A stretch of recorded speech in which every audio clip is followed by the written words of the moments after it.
The wine glass trembles in Margot's hand as she realizes what she's just done. Around the private dining room of Le Bernardin, 12 pairs of eyes have turned toward her. Not the curious glances of fellow diners. These are the calculating stares of dangerous men who've just watched a graduate student correct their boss in front of everyone. The Mafia boss in question sits at the head of the table, his expression unreadable. Damien Moreau. She knows his name now, though 20 minutes ago he was just another wealthy patron in an Armani suit. His dark hair is swept back from a face that belongs on magazine covers, not wanted posters. But Margot has learned to read people during her years navigating Parisian academic circles and underground translation work, and everything about this man screams danger. He's still holding the wine menu, still pointing to the line that started this disaster. His finger rests beneath the words, Château Margaux, mille-ay-zeem 1990. He'd pronounced it incorrectly to the sommelier, his French flawless except for that one word. Millésime, vintage. He'd said, meel-ay-zeem, when it should be, meel-ay-seem. If you're enjoying this story so far, don't forget to hit the like button and subscribe. Drop a comment telling me where in the world you're watching from. I love hearing from you. Most people wouldn't have noticed. Most people wouldn't have cared. Margot had done both. And worse, she'd corrected him. Out loud. Without thinking. The sommelier had already retreated, practically running back to the wine cellar. The 11 other men at the table sit frozen, their conversations about shipping routes and territory disputes abandoned mid-sentence. One man, silver-haired with a scar bisecting his left eyebrow, has his hand inside his jacket. Margot knows enough to recognize that posture. He's touching a weapon. I apologize, she says quickly, her voice steadier than she feels. I shouldn't have interrupted. It was rude. She starts to turn away, ready to abandon her table and her half-eaten coq au vin, ready to grab her coat and dissertation notes, and disappear into the Paris night. But Damien Moreau speaks, his voice cutting through the tension like a blade through silk. Wait, it's not a request. Margot's feet stop moving without her conscious decision, some primal survival instinct recognizing the authority in that single word.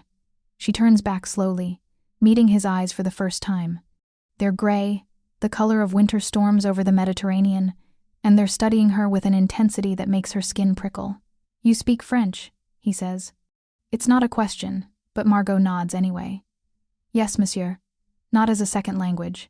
He sets down the wine menu, his movements deliberate and controlled. Your accent is Parisian, 8th arrondissement if I'm not mistaken, but with traces of something older.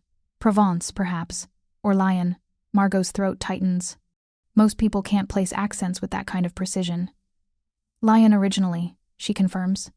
My grandmother raised me there before we moved to Paris. And you correct strangers in restaurants. There's no anger in his voice, just curiosity laced with something darker. That's either very brave or very foolish.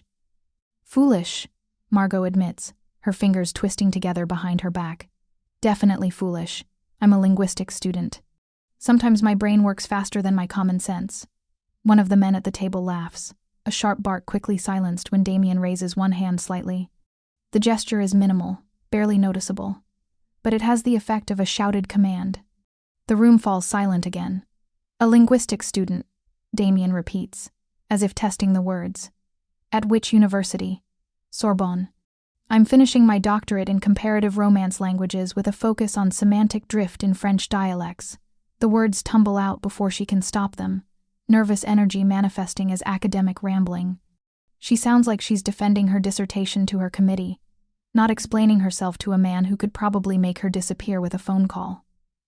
Damien leans back in his chair, his expression shifting into something that might be amusement. Semantic drift, he says, the way words change meaning over time and geography. Yes, exactly. Margot's surprise must show on her face because his almost smile deepens. I'm not uneducated, he says mildly, though my schooling was more practical than academic.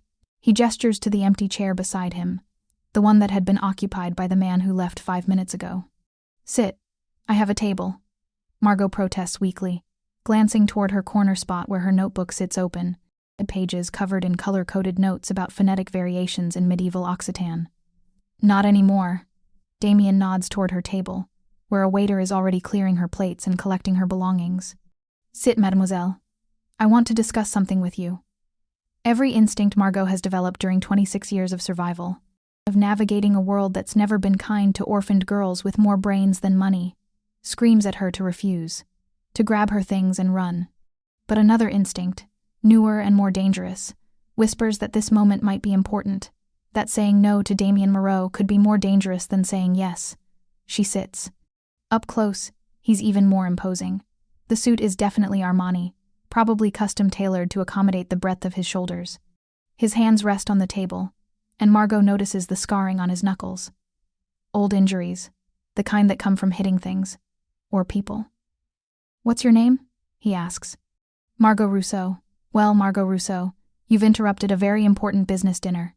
He reaches for his wine glass, studying the burgundy liquid in the candlelight. "My associates are not accustomed to being corrected by graduate students." "I really am sorry," Margot says again. "I have this problem where I hear linguistic errors and I can't help but address them. It's gotten me in trouble before, just never with—" She stops herself before saying criminals or the Mafia or any of the other words flooding her mind. "Never with men like me." Damien finishes for her.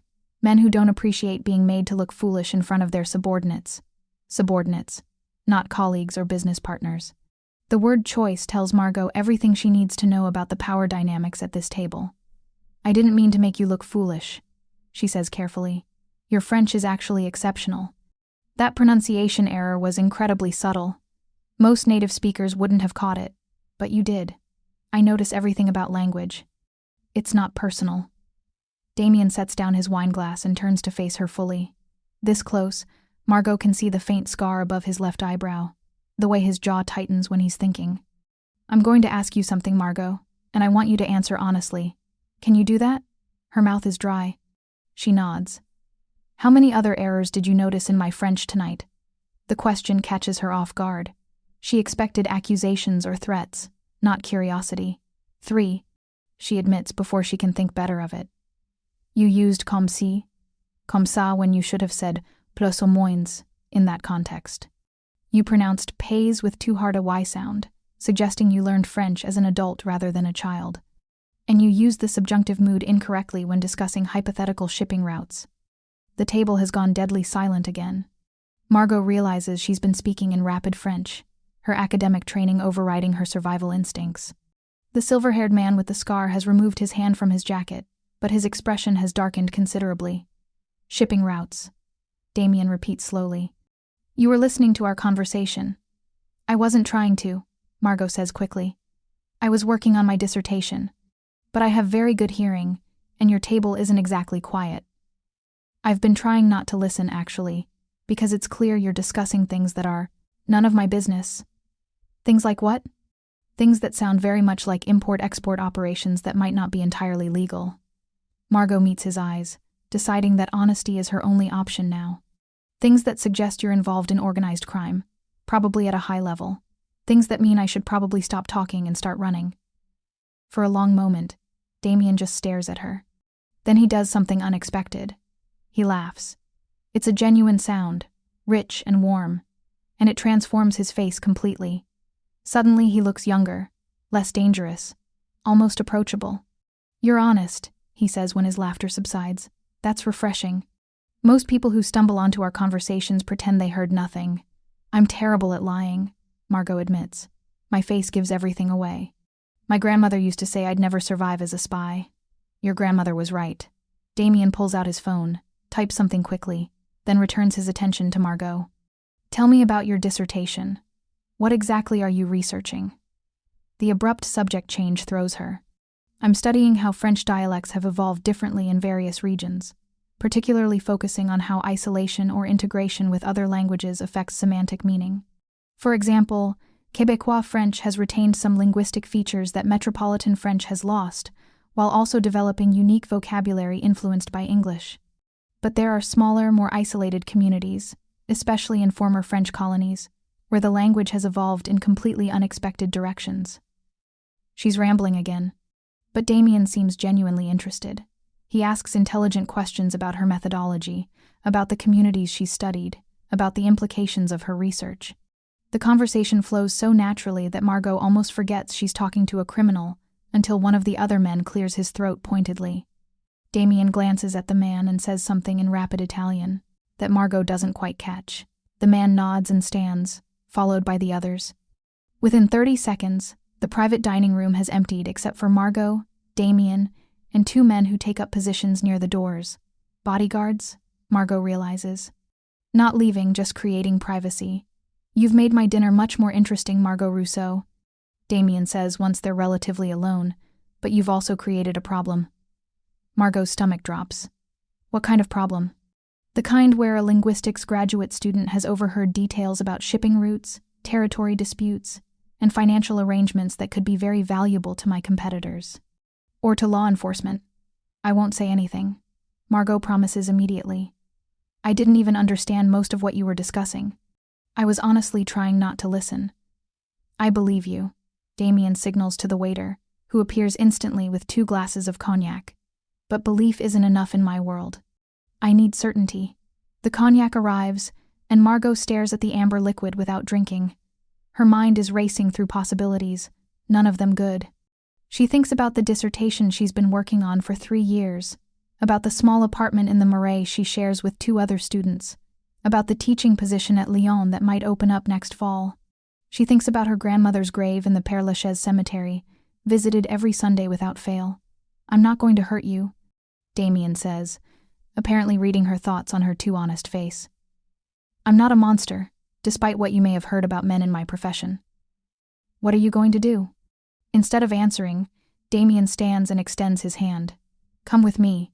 There's something I want to show you.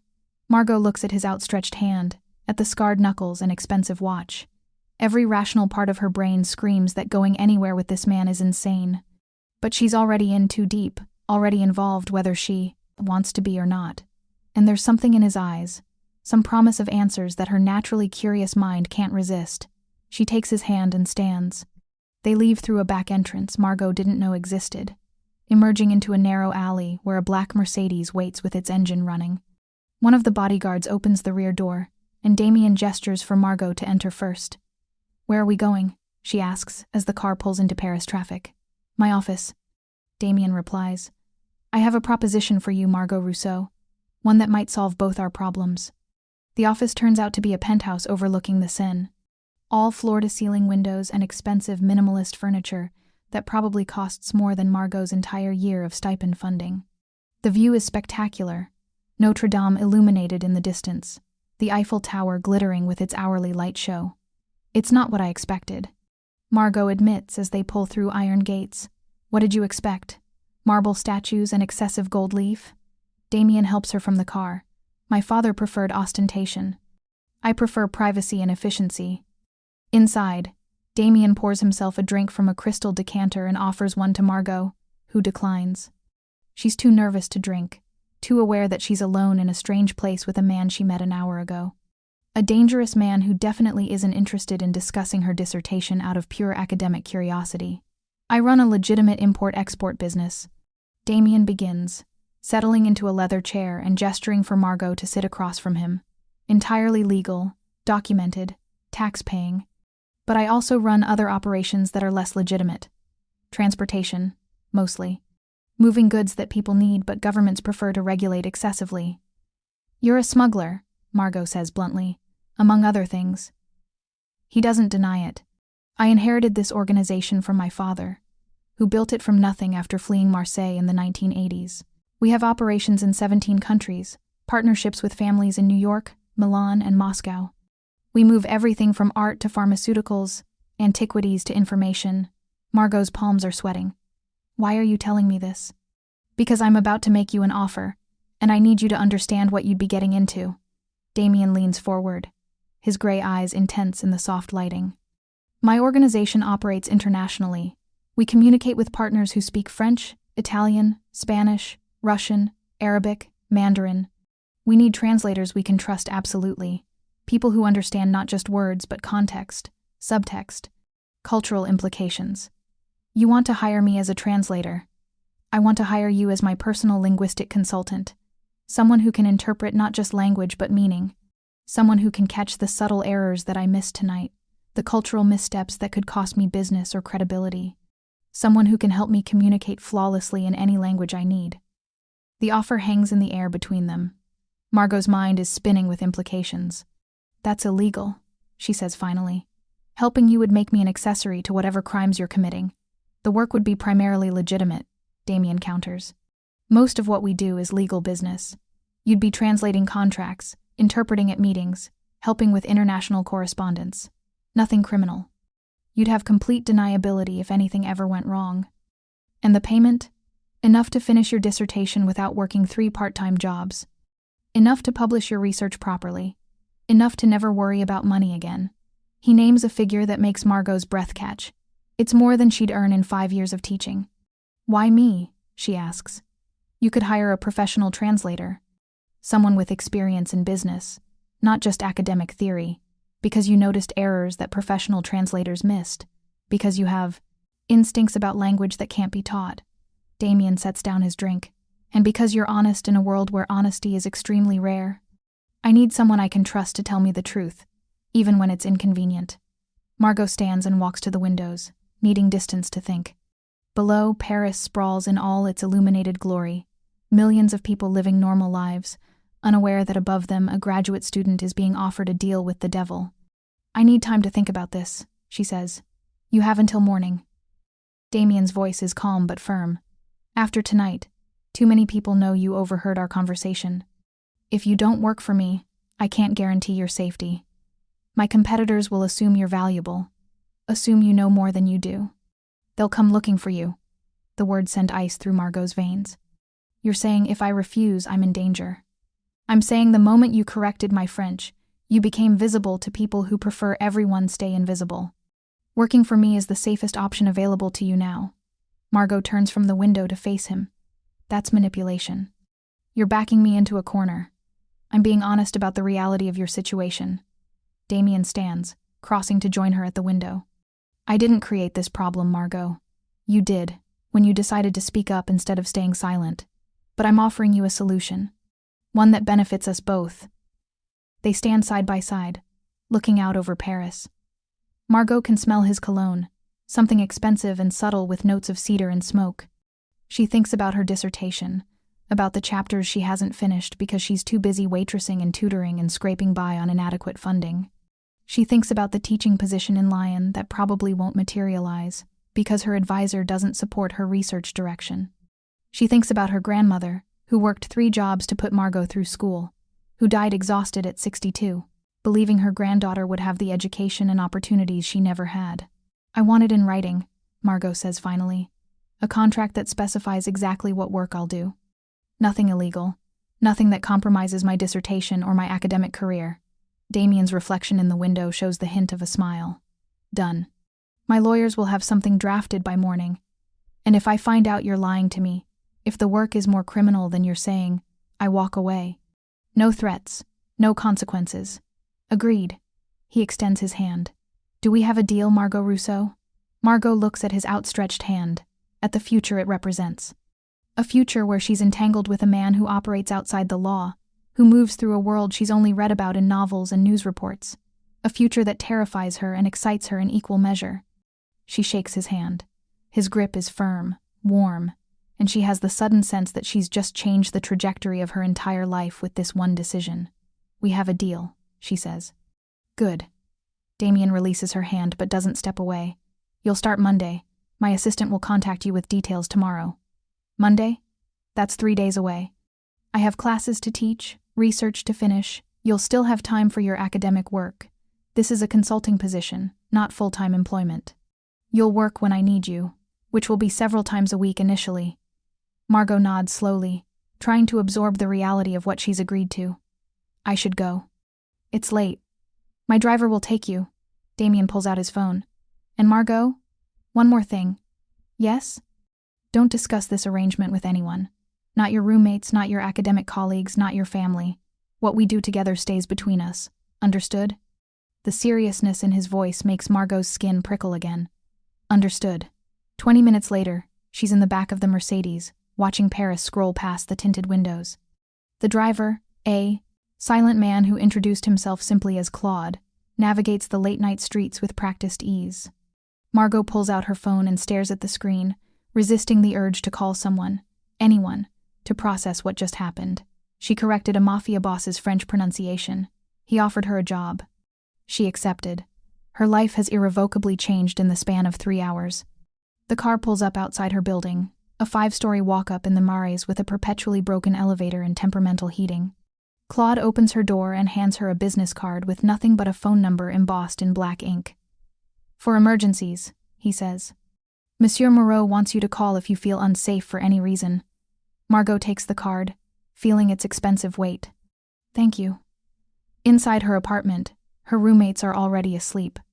Margot collapses onto her narrow bed, still in her dress and coat, and stares at the ceiling.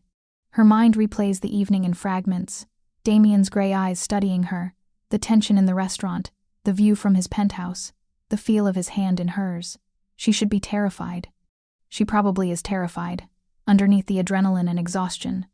But there's something else too, something she doesn't want to examine too closely. Excitement, curiosity, the thrill of being seen, really seen, by someone who understood what she noticed about language in a way no one else ever had. Her phone buzzes. A text from an unknown number. "Contract will arrive at 9 a.m. tomorrow. Read it carefully. We'll discuss terms then." DM Margot stares at the message, her thumb hovering over the delete button. Instead, she saves the number and sets her phone aside. She's crossed a line tonight, stepped from her safe academic world into something darker and infinitely more complicated. The question is whether she'll survive it. The contract arrives at exactly 9 o'clock Saturday morning, delivered by a woman in a sleek black suit who introduces herself as Selene, Damien's executive assistant. She hands Margot a leather portfolio and waits in the narrow hallway while Margot reads, her roommate Marie watching with undisguised curiosity from the kitchen doorway. "Who's that?" Marie whispers once Selene steps outside to take a phone call. "Just someone from a consulting job I picked up." Margot lies, hating how the words taste. She's been lying to Marie for less than 12 hours, and already it feels wrong. The contract is surprisingly straightforward.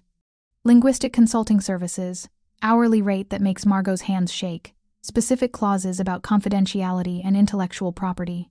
Nothing explicitly illegal, though the vague language about international business communications could cover anything. At the bottom, a handwritten note in elegant script.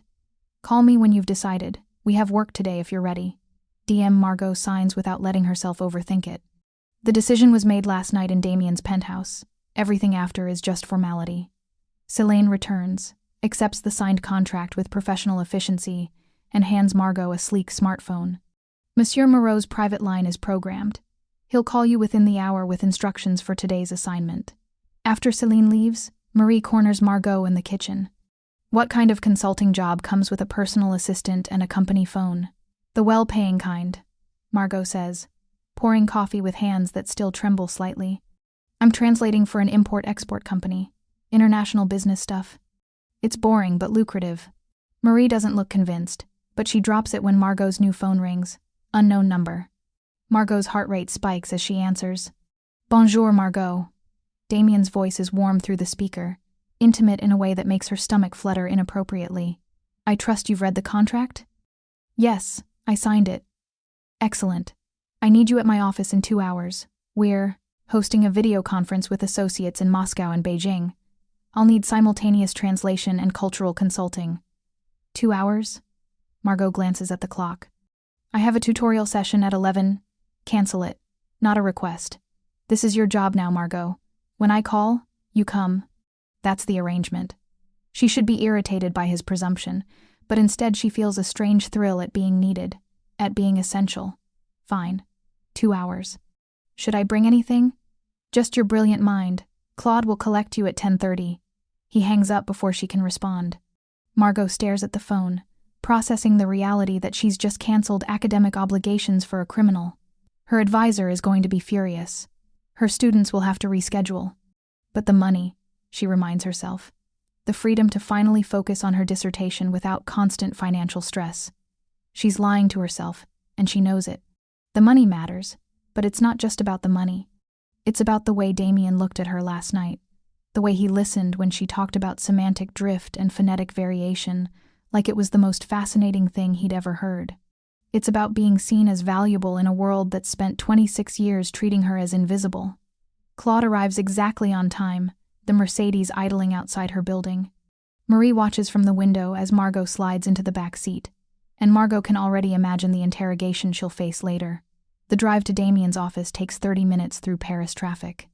Margot uses the time to review her notes on Russian and Mandarin Chinese linguistic patterns, trying to prepare for a job she's never done before.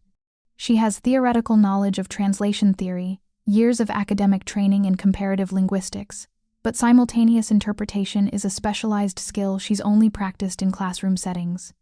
Céline meets her in the building's private elevator, handing her an earpiece and a B-fine stage, tablet loaded with files.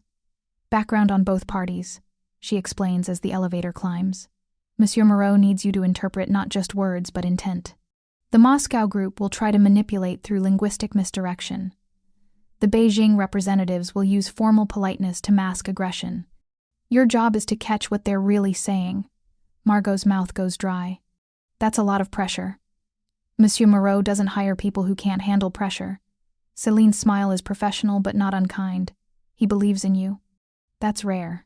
The conference room is all glass and steel, dominated by a massive table and floor-to-ceiling screens currently displaying holding images. Damien stands at the windows, phone pressed to his ear, speaking rapid Italian. He's in a charcoal suit today, and when he turns to see Margot, his expression shifts into something that might be relief. He ends his call and crosses to her. You came. You didn't really give me a choice. Margot tries to sound annoyed but can't quite manage it. You always have a choice. His voice is low, meant only for her. You could have called and refused. The fact that you're here means something. Before Margot can respond, the screens flicker to life. On the left, 3 men in expensive suits sit in what appears to be a Moscow boardroom, snow visible through windows behind them. On the right, 2 men and 1 woman occupy a sleek Beijing office, their expressions carefully neutral. Damien takes his seat at the head of the table, gesturing for Margot to sit beside him. Gentlemen, lady, thank you for joining us. This is Margot Rousseau, my new linguistic consultant. She'll be facilitating our discussion today. For the next 3 hours, Margot exists in a state of hyper-awareness. The Moscow representatives speak Russian that she translates into French for Damien, her mind working at triple speed to catch not just the words but the implications. When one man uses a phrase that technically means partnership but carries connotations of subjugation, Margot leans close to Damien and whispers the nuance. His hand brushes her shoulder in acknowledgement, the brief contact sending electricity through her skin. The Beijing group is more challenging. Their Mandarin is formal, layered with cultural references that require explanation. When they propose terms that sound generous but contain subtle linguistic traps, Margot interrupts to clarify. Damien asks her questions, trusts her interpretations, adjusts his responses based on her guidance. She watches him negotiate, sees the intelligence behind his dangerous reputation. He's calculating, patient, willing to concede small points to gain larger advantages. When he speaks French, she notices he's already correcting the pronunciation errors she identified last night. He's learning, adapting, using her expertise to become more effective. The meeting ends with tentative agreements that will require follow-up. As the screens go dark, Damien leans back in his chair and exhales slowly. You were exceptional, he says. Those Moscow representatives were trying to manipulate us on the transportation terms, and you caught every single attempt. Margot realizes she's shaking slightly from adrenaline and concentration. The Beijing representative, the woman, she was actually trying to help you. Did you notice? She used a phrase in Mandarin that contradicted what her male colleagues were saying. I think she might be a potential ally. Damien's eyes sharpen with interest. What phrase? Margot explains the linguistic nuance, the way certain Mandarin constructions can signal hidden meanings to those who know how to listen. Damien pulls out his phone and makes notes, asking questions that prove he's actually listening, actually valuing her analysis. I need to make some calls based on this, he says finally. Céline will get you lunch. Take an hour, then I need you back here. We have another meeting at 3. The pattern continues for the next week. Damien calls. Margot comes. She translates negotiations about shipping routes that are definitely not entirely legal. She interprets conversations about product distribution that make her stomach clench with implications. But she also translates contracts for legitimate art importation, helps Damien communicate with French museum curators about an antiquities exhibition, reviews legal documents in 4 languages. The work is exactly what he promised. mostly legitimate with shadows of illegality that she can pretend not to see. And the money is real, deposited into her account every Friday with Swiss precision. By the second week, Margot has a rhythm. She teaches her morning classes at the Sorbonne, works for Damien in the afternoons and evenings, returns to her apartment exhausted but exhilarated. Her dissertation is actually progressing now that she's quit her other part-time jobs. If you're hooked on this story, make sure to subscribe and turn on notifications so you never miss an upload. Your support means everything and helps me bring you more emotional stories like this one. Her advisor notices the improvement in her work and asks where she found the time. Margot lies smoothly about a family inheritance and hates herself a little more each time. Marie is asking increasingly pointed questions about where Margot goes every afternoon, why she's suddenly dressing better, why expensive packages arrive at their apartment addressed to her. Margot deflects and changes subjects and wishes she could tell the truth to someone, anyone. It's Wednesday of the third week when everything changes. Margot is in Damien's office, reviewing contracts for a wine importation deal that seems entirely legitimate, when Selene enters with unusual urgency. "Boss, we have a problem." Damien looks up from his laptop. "What kind of problem?" "The Kozlov brothers just contacted our Moscow operation. They know about the new translator. They're asking questions. The temperature in the room seems to drop 10 degrees. Damien's expression goes flat, dangerous. "What kind of questions?" "About her background, her access level, her vulnerabilities." Celine's eyes flick to Margot apologetically. They've identified her as a potential weakness. Margot's stomach lurches. "Who are the Kozlov brothers?" "Russian Mafia," Damien says bluntly. "They're competitors for several routes we discussed in that first Moscow meeting. They've been looking for leverage against me for months. And they think I'm leverage." Margot's voice sounds distant to her own ears. "They think you might be convinced to share information about my operations." Damien stands and moves to the windows, his jaw tight. "Or they think taking you would hurt me enough to make me negotiate from weakness." The implications crash over Margot like ice water. "You said this work was safe. You said I'd have deniability. I said the work itself was mostly legitimate. I never said the world around it was safe."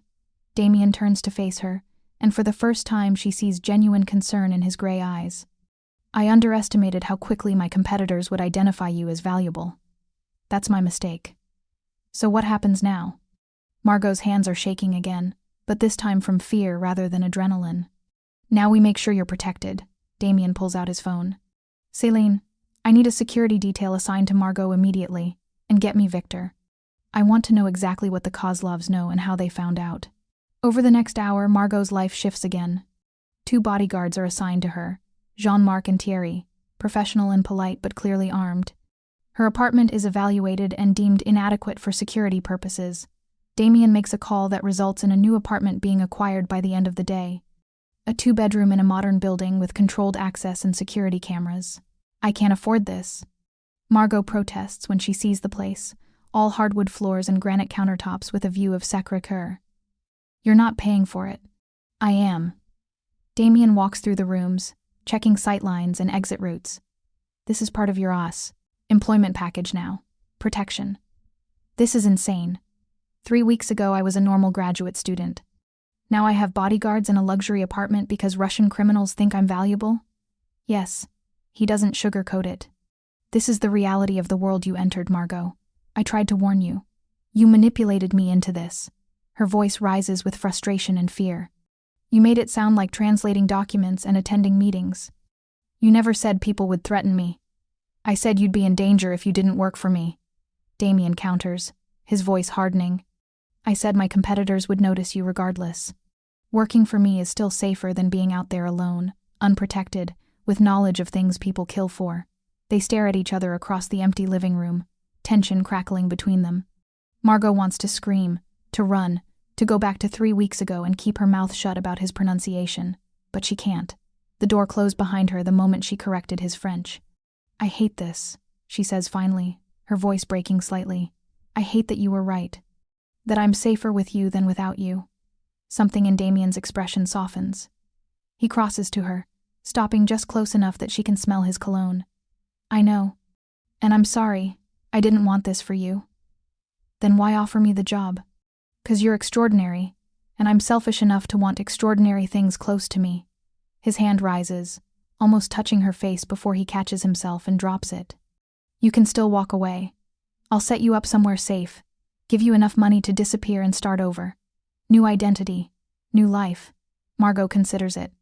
She could run, vanish into a new existence far from Paris and Damien Moreau and Russian criminals who see her as leverage. But then she thinks about her dissertation, her grandmother's grave, her actual life that she's worked so hard to build. She thinks about the thrill she feels when Damien asks her opinion, when her expertise matters, when she's seen as valuable. No, she says. I'm not running. I want to finish my doctorate. I want my life. If that means bodyguards and a secure apartment, then fine, but I'm not disappearing. Damien's smile is genuine, transforming his face. Then we do this properly. Full security, protocol training, everything you need to stay safe while living your life. The bodyguards help Margot move her belongings that evening. Marie is stunned by the new apartment, suspicious of the sudden upgrade, hurt that Margot won't explain. Are you in trouble? She asks while Margot packs books. Because you can tell me, whatever it is. I'm not in trouble. Margot lies. The consulting job just comes with housing benefits. It's standard for international work. Marie doesn't believe her, but she helps pack anyway. And when they hug goodbye outside the new building, Margot feels the friendship fracturing under the weight of secrets she can't share. Her new apartment is beautiful and cold and empty. Jean-Marc and Thierry take positions outside her door and in the lobby. Margot stands in the living room with its expensive furniture she didn't choose, and its view of Paris she can't enjoy, feeling more trapped than protected. Her phone rings. Damien. Are you settled? He asks. If you can call it that. This place doesn't feel like mine. It will, given time. He pauses. I'm sending Claude with dinner. You need to eat. I'm not hungry. Margot. His voice carries an edge of command that sends shivers down her spine. Eat. Sleep. Tomorrow we have important work, and I need you sharp. She should resent his orders, but instead she finds them oddly comforting. Someone giving her direction in a situation where she feels completely adrift. Fine, but I'm choosing what we eat next time. Deal. She can hear the smile in his voice. Get some rest. The hard part is over. He's wrong, of course. The hard part is just beginning. The next morning, Margot wakes to find a complete dossier on the Kozlov brothers waiting on her tablet. Photos, backgrounds, known associates, linguistic patterns in their communications. She reads it over coffee, memorizing faces and names, understanding the enemy. Damien calls at 9. Read the files? Yes. Their former FSB, connections to the Solntsevskaya Bratva, expansion into European markets over the past decade. Margot recites the information like she's presenting a seminar paper. They use linguistic intimidation in negotiations, favor aggressive posturing over subtle strategy. Exactly right. Which is why today's meeting is going to be interesting. Margot almost drops her coffee. What meeting?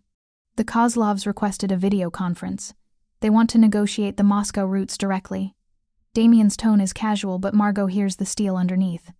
And they specifically ask that you be present for translation. They want to see me. To assess if I'm actually leverage worth pursuing. Smart girl. No condescension in the words, just acknowledgement. Which is why you're going to show them exactly why threatening you would be a catastrophic mistake. 2 hours later, Margot sits beside Damien in the conference room, wearing the Chanel suit Celine had delivered that morning. Her hair is pulled back severely, makeup applied professionally to make her look older, more formidable. She barely recognizes herself in the reflection of the blank screens. They're going to try to intimidate you, Damien warns, his hand resting briefly on her shoulder. Stay calm. Translate exactly what they say, including the threats. Don't let them see fear. And if I am afraid?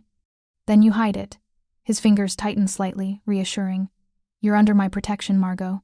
They can posture all they want, but touching you means war. They know that. The screens flicker on. The Kozlov brothers are younger than Margot expected, mid-30s, with the hard eyes and expensive suits of men who've killed personally and prospered from it. The older brother, Alexei, speaks first in Russian. So this is the famous translator. She's younger than I expected. Margot translates his words into French for Damien, keeping her voice steady. Damien responds in French, and she translates back to Russian. Age is irrelevant. Skill is what matters. Alexei leans forward, studying Margot through the camera. Tell me, Devachka, do you know what you're really translating? Do you understand the business your employer conducts? The word Devachka, little girl, is deliberately demeaning. Margot translates it exactly, then responds in Russian before Damien can speak. I understand perfectly, Alexei Kozlov. I also understand that attempting to intimidate me reflects poorly on your negotiating position. If you had confidence in your leverage, you wouldn't need to rely on gendered insults. The room goes silent. Alexei's expression shifts from condescension to genuine surprise, then something like respect. His younger brother laughs suddenly, a sharp bark of amusement. She has teeth, the younger Kozlov says in Russian. I like her. Damien's hand finds Margot's under the table, squeezes once. She realizes she's just deviated from his plan, inserted herself into the negotiation instead of remaining a neutral translator. But when she glances at him, his expression shows approval rather than anger. The meeting proceeds differently after that.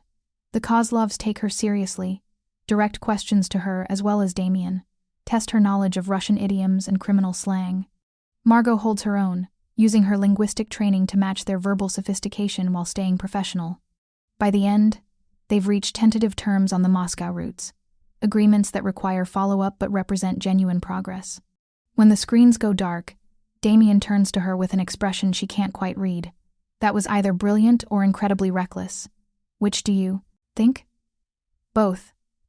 He stands, runs a hand through his hair, disrupting its usual perfect arrangement. You just made yourself memorable to two of the most dangerous men in Russian organized crime. They'll either respect you or try harder to acquire you. You told me to show them why I'm not easy leverage. Margot's adrenaline is still pumping, making her bold. I showed them. You did. Damien crosses to the windows, that thinking posture she's learned to recognize. You also revealed that you understand Russian criminal slang, which means you've been listening more carefully to our conversations than I realized. Margot's stomach drops. She has been listening, absorbing, learning the linguistic patterns of the criminal world she's stumbled into. Is that a problem? It should be. He turns back to face her. Anyone else in your position, I'd be concerned they were gathering intelligence to sell or trade. But you, Margot Rousseau, you're just pathologically curious about language. You can't help but study every conversation like it's data for your dissertation. My dissertation is about semantic drift in isolated communities, Margot says defensively. Criminal organizations are essentially isolated linguistic communities with unique vocabulary and communication patterns. Of course I'm studying it. Damien laughs, genuine and warm. You're actually writing about this, aren't you? About us. Not specifically about you. Just observations on linguistic adaptation in specialized social groups. Margot feels her cheeks heat. It's purely academic interest. Academic interest. He's still smiling as he approaches her. Is that what we're calling it? What else would it be? Damien stops close enough that Margot has to tilt her head to maintain eye contact. I think you're fascinated by more than just language, Margot. I think you're fascinated by this world, by the danger, by the complexity of it, by me. Her breath catches. You're very confident. I'm observant. His hand rises to tuck a loose strand of hair behind her ear, the gesture almost tender. The way you look at me when you think I'm not watching. The way your pulse jumps when I stand too close. You feel it too, this pull between us. Margot should step back, should maintain professional distance, should remember that this man is her employer and a criminal and dangerous in ways she's only beginning to understand. Instead, she holds his gaze. You're imagining things. Am I? His thumb traces her jawline, a whisper of contact that sends heat flooding through her. Tell me to stop and I will. Tell me this is only business and I'll believe you. But tell me the truth, Margot. The truth is she lies awake in her new apartment thinking about his voice, his hands, the way he listens when she talks. The truth is she started learning Russian more intensively because she wants to impress him, wants to be more valuable to him. The truth is she's falling for a man who operates outside every moral boundary she was raised to respect. This is a terrible idea, she whispers. The worst, he agrees, not moving away. You're my employer. You're a criminal. You've upended my entire life. All true. His thumb is still tracing patterns on her skin. Hypnotic. And yet here we are. Margot's phone buzzes, breaking the moment. She steps back, pulling it from her pocket with shaking hands. A text from her dissertation advisor. Need to discuss your recent absences. My office tomorrow at 9 a.m. Reality crashes back. She has a life outside this office, outside Damien Moreau's orbit. A career she's worked toward for years. Academic obligations. Relationships that mattered before she stumbled into the criminal underworld through linguistic pedantry. I have to go, she says, not meeting his eyes. I have academic responsibilities I've been neglecting. Of course. Damien's voice is carefully neutral, professional distance re-established. Claude will drive you. And Margot? What happened just now? We don't have to discuss it. It can be a moment of weakness we both ignore. She should agree, should let them both pretend the tension doesn't exist. Instead, she looks up at him and says, "What if I don't want to ignore it?" His gray eyes darken with something intense and dangerous. Then we're both in trouble. Margot leaves before she can do something irreversible, practically fleeing to the elevator where Claude waits with patient professionalism. In the car, she stares at her reflection in the tinted windows, barely recognizing the woman looking back. 3 weeks ago, she was invisible. Now she's negotiating with Russian criminals, living in a luxury apartment, and dangerously close to falling for her criminal employer. Her phone buzzes again. Another text from Damien. Dinner tomorrow night, just the two of us, not business. Say yes. Margot stares at the message for a full minute before responding. Yes. She's crossing another line, she knows. But the lines have been blurring since the moment she opened her mouth in that restaurant, and she's tired of pretending she's the same person she was before. That Margot was careful and invisible. This Margot is reckless and seen. This Margot says yes to dangerous men and expensive dinners and futures she can't predict. This Margot is alive in ways she's never been before, even if it might eventually destroy her. The next morning, Margot sits across from her dissertation advisor, Professor Dubois, in his cramped office that smells of old books and coffee. He's a severe man in his 60s, traditional in his views on linguistic scholarship. You've missed 3 tutorial sessions and 2 committee meetings, he says without preamble. This is unlike you, Margot. I apologize, Professor. I've taken on some consulting work that's been more demanding than expected. Consulting work. His tone makes it clear what he thinks. Need I remind you that your fellowship requires full-time commitment to your studies? I'm still fully committed. I'm actually making excellent progress on my dissertation. Margot pulls out her tablet, showing him the work. The consulting has given me access to linguistic data I wouldn't have otherwise. Professor Dubois scrolls through her chapters, his expression gradually shifting from disapproval to interest. This is good work. Better than your previous submissions. Where are you getting these language samples from? Isolated criminal communities? Anonymous online forums? Margot lies smoothly. Dark web linguistics research. He looks skeptical but can't argue with the quality of her analysis. Fine, but you cannot continue missing obligations. The department has rules, Margot. I understand. I'll be more careful about balancing my schedule. That evening, Margot stands in her apartment trying to decide what to wear for dinner with Damien. Not business, he'd said. Which means this is personal. She chooses a simple black dress, elegant but not provocative, lets her hair down from its usual practical bun. Damien has reserved the entire rooftop restaurant of a boutique hotel in Saint-Germain. When Margot steps off the elevator, she finds him waiting at a table for 2, the Paris skyline glittering behind him. He's in dark jeans and a fitted black sweater, less formal than his usual suits, and somehow more devastating for it. You came, he says as she approaches. You keep saying that like you expect me not to. I keep hoping you'll be smart enough to run. He stands to pull out her chair. But I'm selfishly grateful you're not. Wine is poured, menus presented. They order without really looking at the options, both aware the food is secondary to the conversation they need to have. When they're alone again, Damien leans back and studies her. Ask me anything, he says. Tonight, no business, just 2 people having dinner. You want to know about me, about this life, ask. Margot sips her wine, considering. How did you end up running? Your father's organization? You're educated, sophisticated. You could have done anything. I tried. His expression turns distant. I went to university in London, studied international business legitimately. I thought I could transform what my father built into something legal, respectable.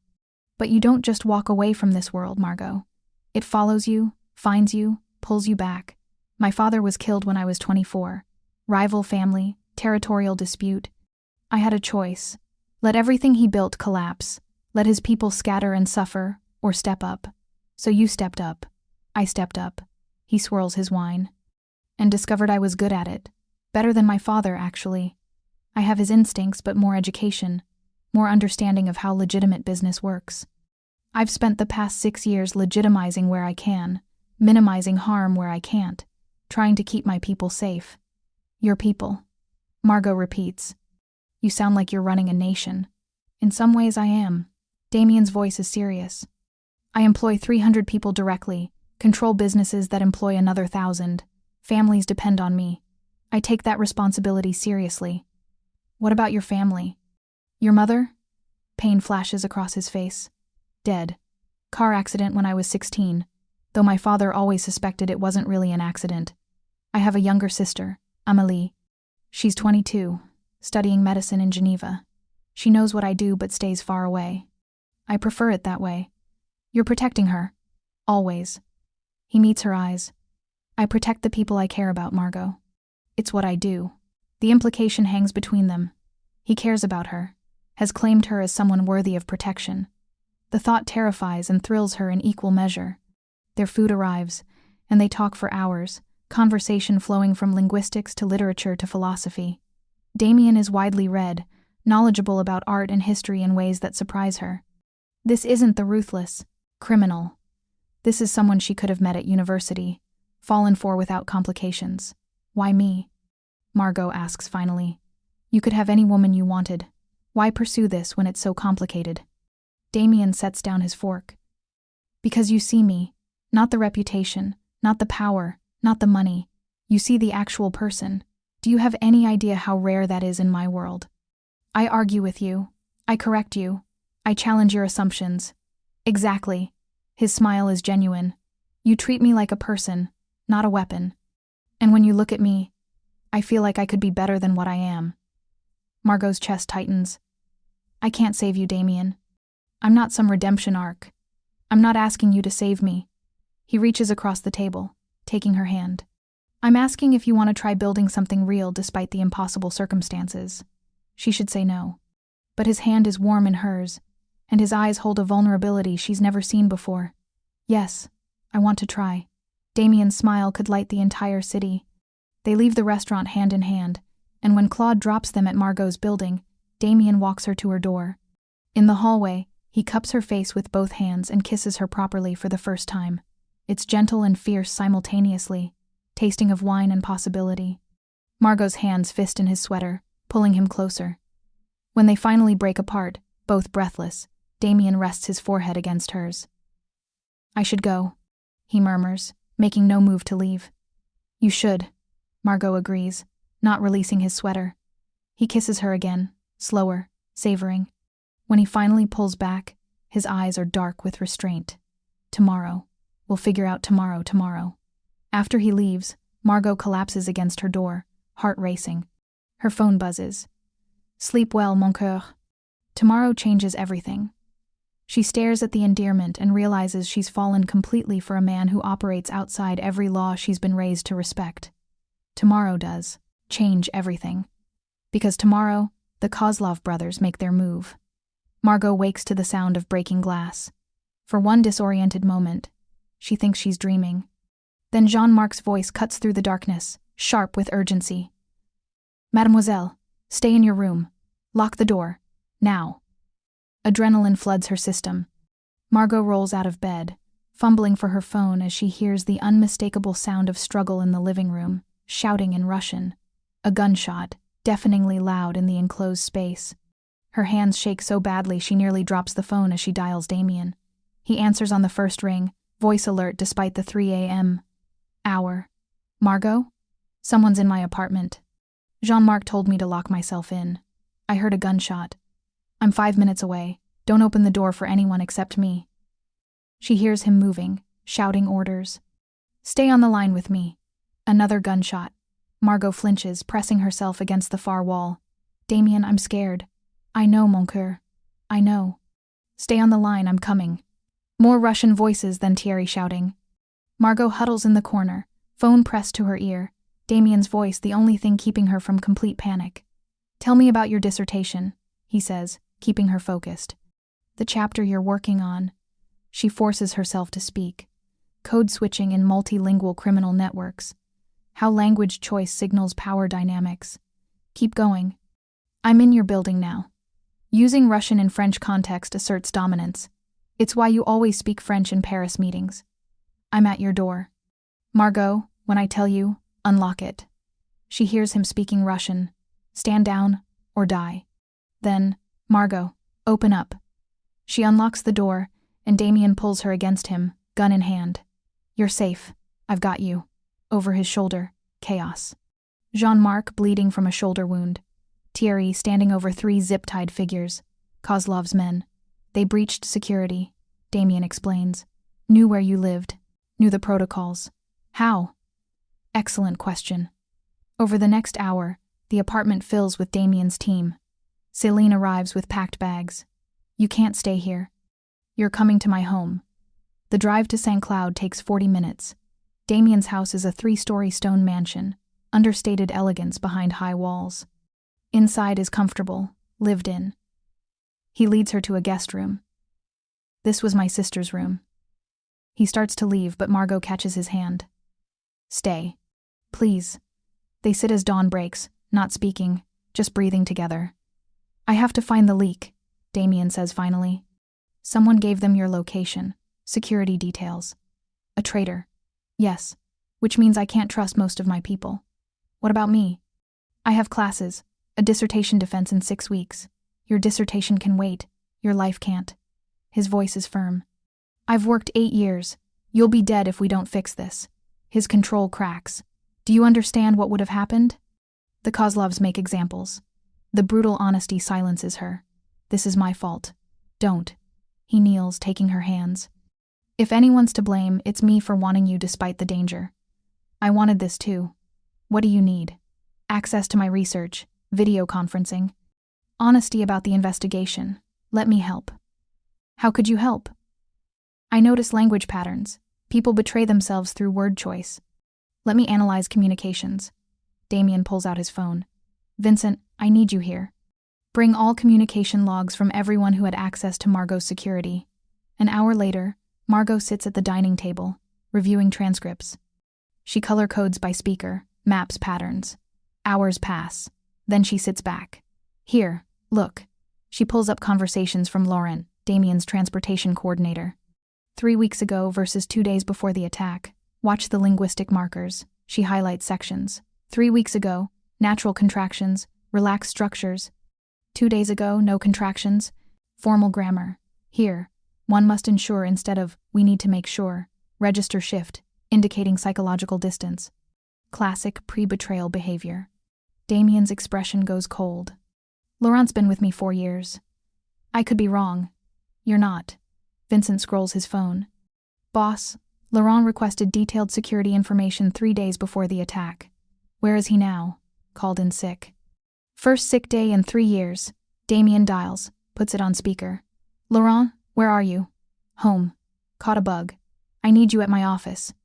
Important situation. A pause too long. Street noise in the background.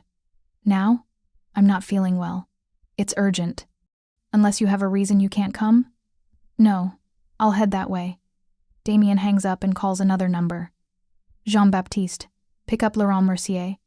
Find him. Bring him to the warehouse. Alive. Hours later, Laurent sits zip-tied and bleeding. Boss, I can explain. Don't. We know what you did. Laurent crumbles. They had my sister. We're going to kill her. You could have come to me. Damien circles the chair. Instead, you compromised Margot's security. I didn't think they'd actually attack. When I realized, I tried to back out. Where is your sister now? Moscow. They're holding her. Damien makes a call, speaks Russian. When he hangs up, pity crosses his face. Your sister is dead. The Kozlovs killed her 3 days ago. You betrayed us for nothing. Laurent's color drains. No. They promised. They lied. Margot watches as Laurent breaks down. She should feel triumph, but just feels sad. I'm sorry about your sister, Damien says. But you endangered my people. There have to be consequences. I know. Just make it quick. Damien pulls out his gun, then pauses, glancing at Margot. Last chance to leave. She shakes her head. He raises the weapon, then lowers it. Vincent. Put him on a plane somewhere far from here with enough money to start over. If I ever see him again, I'll finish this. But today, I'm choosing mercy. Vincent looks stunned. Boss, he betrayed us. I'm not killing a broken man whose sister was murdered by the same people who manipulated him. Damien holsters his weapon. Get him out before I change my mind. After Laurent is removed, Damien turns to Margot. That was for you. So you wouldn't have to watch me kill someone.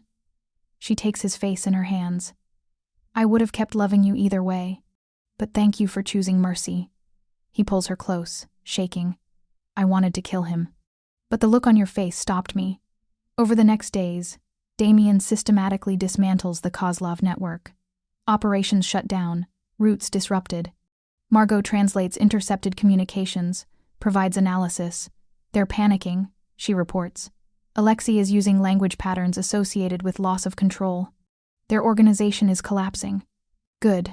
Time to end this. I've arranged a final meeting with Alexei. Tomorrow night, neutral location. That's dangerous. Which is why I'm bringing 15 people, plus allied family representatives. But it's possible. Desperate men make reckless choices, which is why you're staying here, behind walls. He cups her face. I've already lost too many people. I'm not losing you. That evening, they make love for the first time, slow and careful, each touch weighted with unspoken fears. Come back to me, she whispers. Always. I have too much to live for now. The next evening, Margot watches Damien prepare. The suit, the gun, the checking of details. I'll have communications open, Vincent assures her. Damien kisses her one last time. I love you, Margot Rousseau. I love you too. Be careful. Then he's gone. Margot waits, trying to work but unable to focus. Vincent sends updates. Arrived. All clear. Then, meeting starting. Then silence. 3 hours later, her phone rings. Unknown number. Mademoiselle Rousseau. Russian accent. Dmitry Kozlov, Alexei's younger brother, the one you didn't know. About. Ice floods her veins. Who is this? Simple trade.